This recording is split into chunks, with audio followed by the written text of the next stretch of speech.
Salam damai seluruh alam. Segala puji bagi Allah, Tuhan Sang Pencipta alam.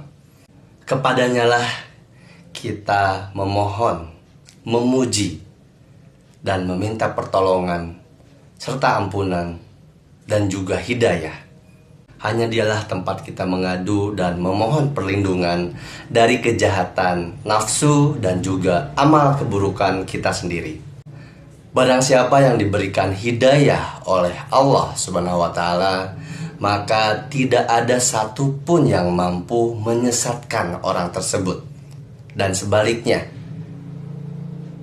barang siapa yang disesatkan oleh Allah Subhanahu wa Ta'ala, maka tidak ada satu orang pun yang bisa memberinya petunjuk. Saya beriman kepada Allah Subhanahu wa Ta'ala dan tidak ada sekutu baginya. Hanya Allah lah Tuhan semata.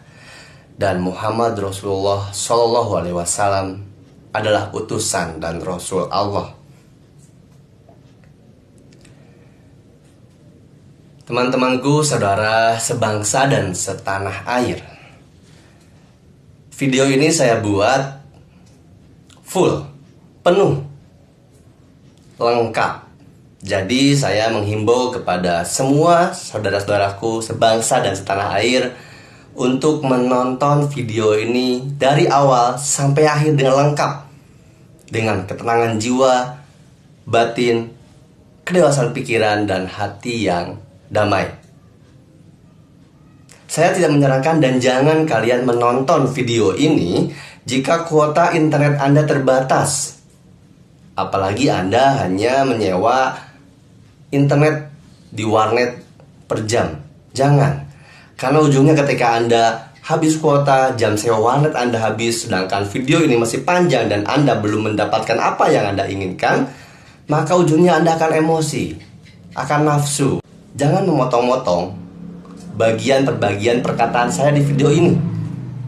Karena jangankan perkataan saya, manusia biasa yang fakir ilmu, yang masih butuh bimbingan dari saudaraku sebangsa dan setanah air di sana. Bahkan ayat di kitab suci pun ketika mengambil sepotong-sepotong, maka akan salah makna, salah arti, dan juga penerapannya. Apalagi kata-kata saya yang manusia biasa. Karena pemahaman, pemikiran dari video saya yang dipotong-potong, apalagi belum sempat menonton sampai beres, baru melihat judulnya saja langsung berargumen, berpikir, dan berkomentar negatif, itu akan menyebarkan fitnah yang tidak baik. Dan saya sangat tidak menyetujui adanya fitnah, karena fitnah itu lebih kejam daripada pembunuhan, saudaraku sebangsa dan setanah air. Tentunya kalian semua jauh lebih paham daripada saya. Saya membuat video ini untuk mengklarifikasi video klarifikasi saya sebelumnya dan beberapa video yang sudah saya upload sebelumnya. Video ini saya buat bukan untuk membela diri, tapi untuk meluruskan pemikiran, pemahaman saudaraku sebangsa dan setanah air. Fitnah tidak baik, harus diluruskan. Itulah motivasi saya membuat video ini. Nah, oleh karena itulah saya di sini ingin meminta maaf kepada semua teman-teman saudaraku sebangsa dan setanah air. Apabila ada kata-kata saya, tingkah laku saya, tindakan saya yang mungkin tidak berkenan di hati dan pikiran teman-temanku sebangsa dan setanah air semuanya, baik dari gestur badan saya, gerakan tubuh, ataupun ucapan saya minta maaf. Karena saya manusia biasa, tidak luput dari kesalahan dan lupa. Saya terlupa bahwa penonton YouTube itu tidak semua paham. Terbanyak dan kebanyakan awam. Orang awam biasanya memang seringkali salah paham. Apalagi informasi yang disampaikan atau informasi yang didapat sepenggal-sepenggal dan terdorong hawa nafsu karena emosi. Dan saya mengakui itu semua karena kesalahan saya mutlak. Saya kurang teliti, saya juga tidak mempertimbangkan banyak. Saya hanya membuat video ini video tersebut untuk mengklarifikasi pertanyaan-pertanyaan yang datang ke sosial media saya. Dan di video sebelumnya juga saya mohon maaf jika ada teman-temanku, saudara sebangsa setanah air yang merasa tersinggung dengan apa yang saya sampaikan, materi yang saya sharing, atau pakaian yang saya kenakan. Saya mohon maaf. Semua itu tidak ada dasar maksud dari diri saya, jujur bukan ada dan tidak ada sama sekali maksud untuk melecehkan, memperolok. Tidak ada sama sekali. Saya di sini mohon maaf yang sedalam-dalamnya dari lubuk hati saya. Semoga permintaan maaf saya diterima oleh teman-temanku sebangsa dan setanah air. Mohon maaf. Dan sekaligus saya ingin meluruskan apa yang sudah beredar di masyarakat, di YouTube, di internet tentang salah paham tentang diri saya atau klarifikasi saya. Di video klarifikasi saya yang pertama, saya sampaikan bahwa 70% program karma itu real, 30% itu settingan. Nah, itu adalah hasil analisa saya selama saya syuting di sana. Dan waktu di video yang pertama, saya tidak bilang bahwa apa settingannya, terserah mereka. Kenapa? Itu karena saya tidak mau berlanjut salah paham lebih melebar. Tapi karena terlanjur udah salah paham, saya mengklarifikasi kembali di videonya Usama Harbatah, sahabat saya. Dan di sini saya akan menjelaskan kembali bahwa settingannya ini bukan settingan kebohongan publiknya, bukan. 30% yang settingan itu adalah, contohnya, saya akan jelaskan di sini supaya tidak terjadi salah paham lagi. Yang settingannya adalah, betul, teman-temanku sebagian yang sudah menjawab untuk iklan, video, musik, ya, audio yang disampaikan, editing, itu settingan perlu untuk menjadi tontonan atau hiburan yang sangat menarik. Meraih iklan, penonton yang banyak, share dengan rating tinggi. Itu perlu setting, lighting, audio, editing. Dan juga susunan episode mana yang tayang terlebih dahulu. Itu di setting. Contohnya seperti episode saya. Saya waktu itu episodenya bersama Pangeran Kodok dan juga ada wanita yang dianiaya dan dilecehkan oleh ayahnya. Di saat syuting, saya itu partisipan pertama yang turun dan dibahas. Tetapi di tayangannya, di episode 67 itu, saya yang terakhir. Nah, itu settingan. Itu di setting, di switch. Supaya mengklimaks, supaya lebih enak dan lebih indah dilihat, lebih bagus dalam tayangan. Dan itu pun ada lagi, seperti misalnya, saya syuting waktu itu adalah episode pertama. Syuting pertama. Saya syuting pertama waktu itu, tapi yang tayang lebih dulu. Contoh misalnya waktu itu saya lupa, Senin. Hari Senin itu, yang tayang terlebih dahulu di TV adalah teman-teman yang syuting di episode kedua setelah saya. Itu kenapa mungkin teman-teman sering kali melihat di program Karma ada partisipan yang seperti yang udah dibahas, yang gendut, yang pakai topeng, misalnya masker, sudah dibahas, tapi kok masih ada di episode selanjutnya duduk. Nah, itu sebenarnya syutingnya dilakukan sebelum partisipan itu dibahas. Jadi nih, misalnya si nomor 12 atau nomor 22 nih sudah dibahas, sudah turun ya, sama Kohroy sudah dibahas. Tapi di episode selanjutnya dia masih ada di podium tempat duduk. Nah, berarti yang episode yang sebelumnya, yang setelahnya tayang, itu sebenarnya episode di saat sebelum si partisipan itu dipanggil. Seperti itu. Mudah-mudahan menjawab ya. Mohon maaf nih kalau ada kata-kata lagi ya. Seperti itu settingannya. Video yang pertama saya klarifikasi itu jujur saya buat secara spontanitas. Dan saya buat bukan untuk menjatuhkan Kohroy Kiyoshi atau program Karma. Bukan. Tidak ada sama sekali niat saya seperti itu.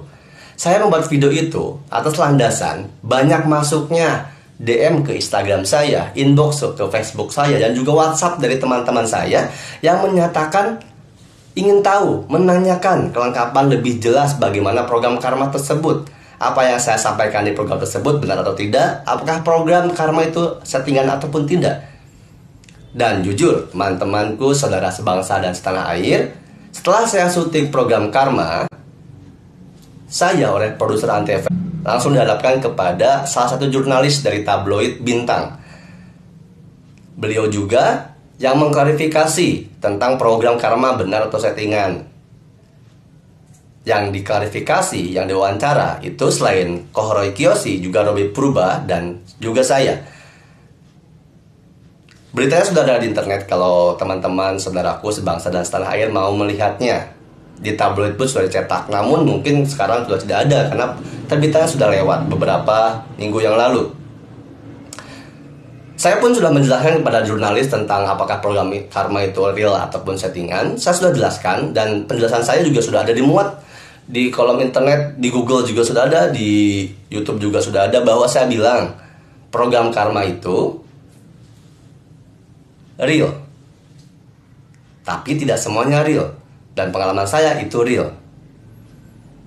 Saya sudah jelaskan pada jurnalis di tabloid Bintang, dan juga saya sudah jelaskan di kolom komentar Facebook dan juga di Instagram saya tentang pengalaman saya ikut program karma.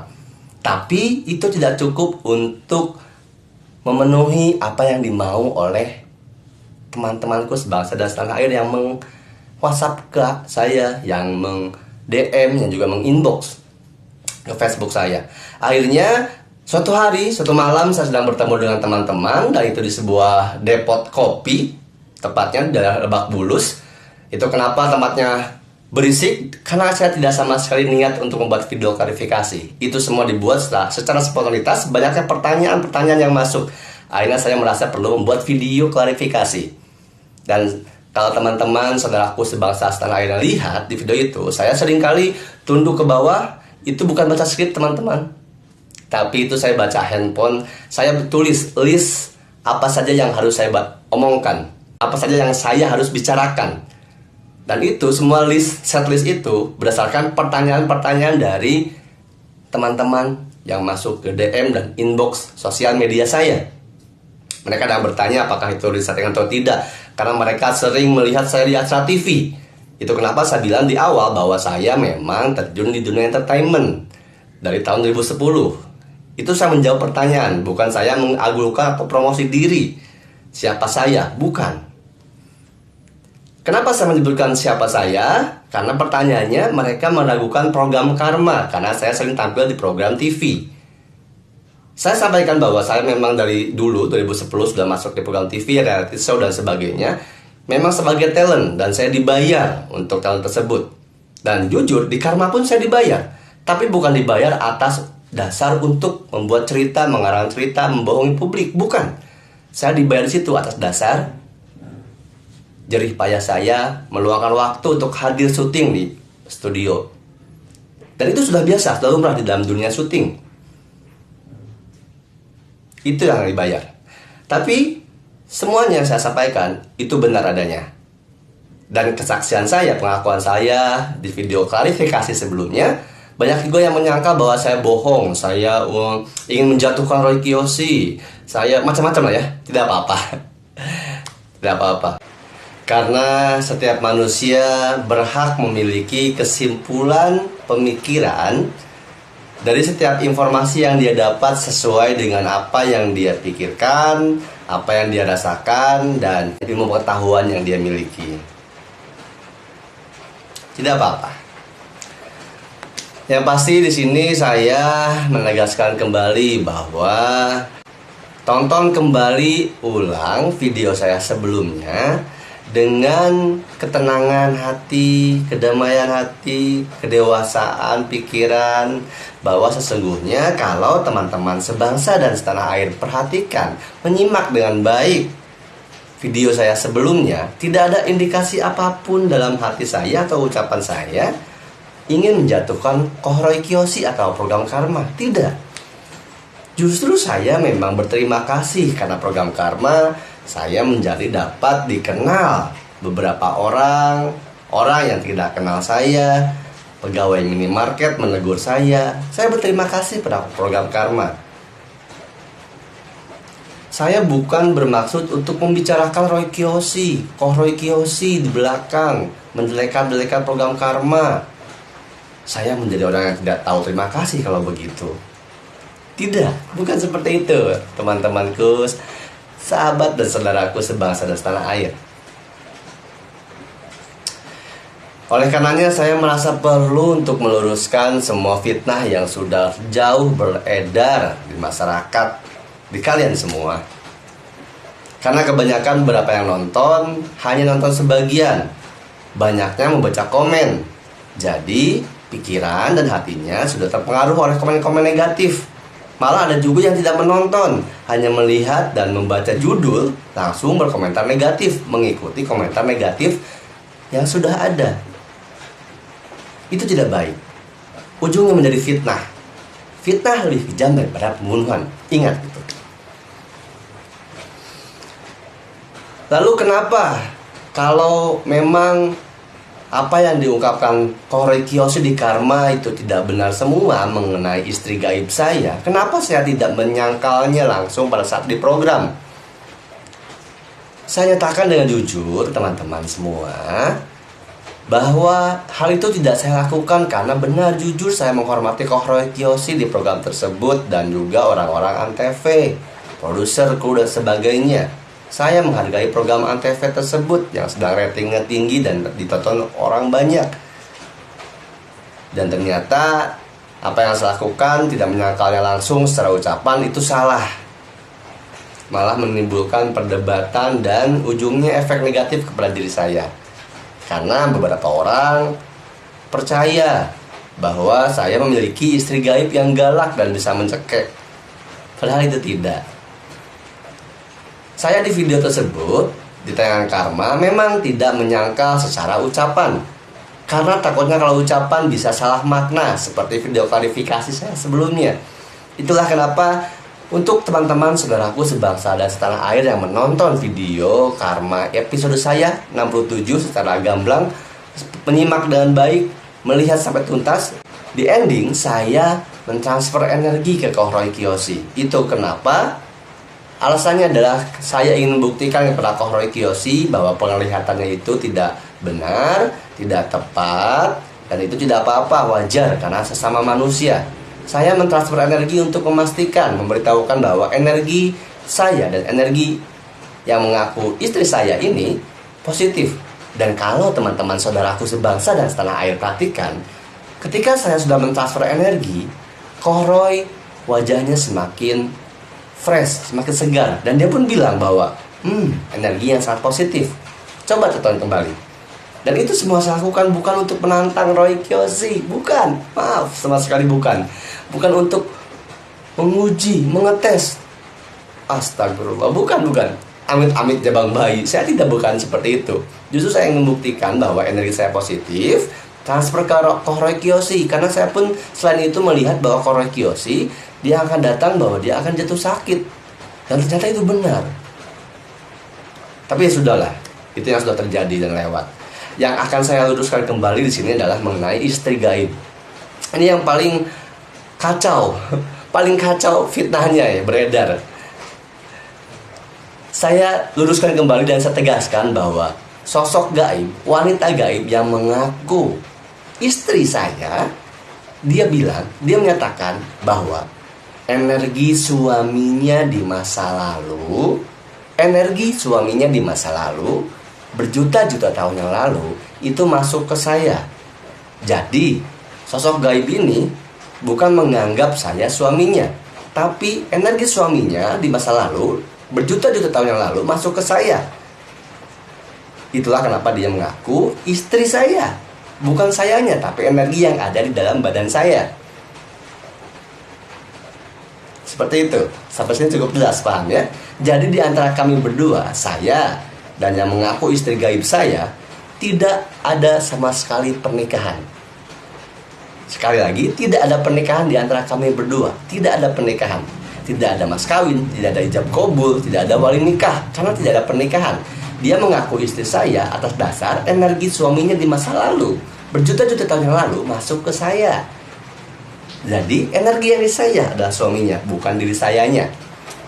Cukup jelas sampai sini seperti itu ya. Mudah-mudahan tidak terjadi fitnah yang jauh lebih beredar di mata masyarakat dan teman-temanku sebangsa dan setanah air selanjutnya. Amin. Terlepas daripada itu semua, saya sekali lagi mohon maaf sedalam-dalamnya dari lubuk hati saya yang paling dalam. Saya mohon maaf semuanya terjadi ini atas dasar kesalahan saya, kelupaan saya, kekurangan saya sebagai manusia biasa. Meminta maaf bukanlah berarti seseorang itu menjadi hina atau rendah derajatnya di hadapan manusia yang lainnya. Dan memberikan maaf tidak lantas membuat orang itu menjadi lemah, malah posisinya menjadi tinggi derajatnya, mulia.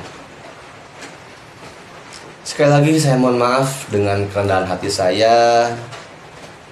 Saya mohon maaf kepada semua teman-teman sebangsa dan setanah air yang dengan ucapan, perbuatan, sikap saya, gestur badan saya tersinggung atau merasa diperolok. Mohon maaf, saya tidak ada maksud. Saya tidak ada maksud untuk ke sana.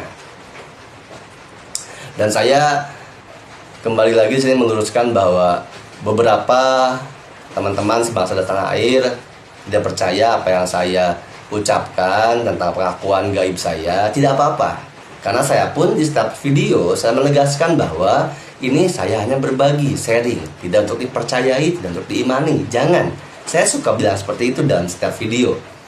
Anggap aja seperti kalian semua membaca majalah dan menemukan kolom zodiak. Baca informasi, selesai. Itu pun dengan saya ingin berbagi, menceritakan pengalaman saya, pengalaman gaib saya, spiritual saya sejak dari kecil, sejak saya mati suri 2,5 tahun sampai sebesar ini. Hanya menceritakan, dan jika ada teman-teman sebangsa dan setanah airku yang lebih paham, lebih mengerti, maka bimbinglah saya, arahkanlah saya, beritahulah saya kekurangan dan kealfaan dan ketidaktahuan ilmu saya, kekurangan ilmu saya, keterbatasan ilmu saya. Kasih tahulah, arahkan saya. Karena sejatinya orang yang paham adalah mengarahkan, meluruskan. Dan orang yang awam cenderung salah paham. Seperti itu. Saya sekali lagi bukan untuk membela diri di sini. Seperti beberapa teman-teman menganggap saya berbohong dengan pengakuan saya. Sekali lagi, itu tidak apa-apa karena teman-teman pun landasannya dari ahli gestur badan, ahli psikologis, bahwa menyatakan katanya kalau orang sedang berbicara dan sering menggosok-gosok hidung itu tandanya berbohong. Itu tidak salah. Sekali lagi tidak salah. Tapi saya hanya mengingatkan teman-teman bahwa yang membuat argumentasi, yang menyimpulkan analisa seperti itu pun seorang manusia yang tidak luput dari salah dan lupa. Walaupun jenjang tinggi pendidikan, tetap manusia. Sekarang saya coba mengibaratkan, misalnya begini, saya ibaratkan bahwa saya mengingatkan bahwa apa yang Anda ketahui mengenai gestur badan, gerakan tubuh, lirikan mata ketika berbicara, terutama mengenai pegang hidung yang saya lakukan di klarifikasi video pertama, itu menandakan orang yang berbohong. Itu saya mengingatkan bahwa tidak mutlak benar, teman-teman. Karena yang pertama, saya memang dari kecil ada kebiasaan seperti itu, menggosok-gosok hidung. Bukan karena lagi pilek atau hidung saya operasi. Wah, tidak, operasi mahal. Saya belum bisa itu ya. Itu kebiasaan saya menggosok hidung. Nah, kenapa sejauh dan sepanjang ini saya tidak menggosok hidung? Itu saya mengontrol diri dan sekaligus membuktikan kepada teman-teman bahwa tidak selamanya, tidak selalu bahwa gosok-gosok hidung itu berbohong. Contoh, saya tidak akan melakukan gesek-gesek hidung supaya saya tidak dianggap berbohong. Karena saya tahu ada ahli pakar psikologis, ahli pakar gestur badan bilang bahwa kalau orang berbicara menggosokkan hidung itu bohong. Saya tahu itu. Nah, contoh misalnya saya sekarang saya bilang kebohongan tanpa saya melakukan gestur seperti ini, gosok hidung. Saya akan lakukan ini. Contoh misalnya, teman-teman, ini adalah sebuah rahasia besar. Saya bilang bahwa saya sebenarnya adalah Ranger Pink. Lihat, saya bisa melakukan itu tanpa gesek-gesek hidung. Karena pengetahuan saya mengetahui bahwa ada ahli gestur badan, body language yang mengatakan kalau orang berbicara pegang hidung itu bohong. Dan saya yakin di luar sana juga banyak orang yang mengetahui ilmu tersebut. Jadi itu tidak mutlak kebenarannya, teman-teman. Tapi sekali lagi, ini bukan bela diri dan supaya saya diterima atau dipercaya ucapan saya, pengakuan saya, bukan ya. Ini hanya sebagai gambaran saja bahwa kita harus senantiasa berpikir luas, linier, dan bukan hanya dari sudut pandang satu. Banyak sudut pandang yang bisa diambil. Semoga apa yang saya sampaikan ini bisa cukup meluruskan dan tidak terjadi salah paham lagi ataupun menfitnah yang berkelanjutan. Semoga tidak. Amin. Amin. Amin. Untuk selanjutnya, Saya akan tetap berbagi pengalaman, sharing pengetahuan dalam video YouTube, karena itu juga merupakan permintaan beberapa teman-teman sebangsa dan setanah air yang datang ke sosial media saya. Oleh karenanya, bagi teman-teman semua yang ingin mengetahui apa yang akan saya sampaikan di video selanjutnya, silahkan like video ini, komentar video ini, share video ini, dan subscribe video ini. Ya, dan juga jangan lupa logo lonceng di samping huruf subscribe itu diklik supaya kalau ada saya membuat video baru, notifikasinya sampai masuk ke email teman-temanku sebangsa dan setanah air semuanya. Sekali lagi mohon maaf jika sepanjang video ini juga saya melakukan kesalahan-kesalahan kembali. Mohon maaf semuanya, itu semua karena saya manusia biasa yang tidak luput dari salah dan lupa. Saya Reza Rahsia meminta maaf sedalam-dalamnya. Salam damai seluruh alam.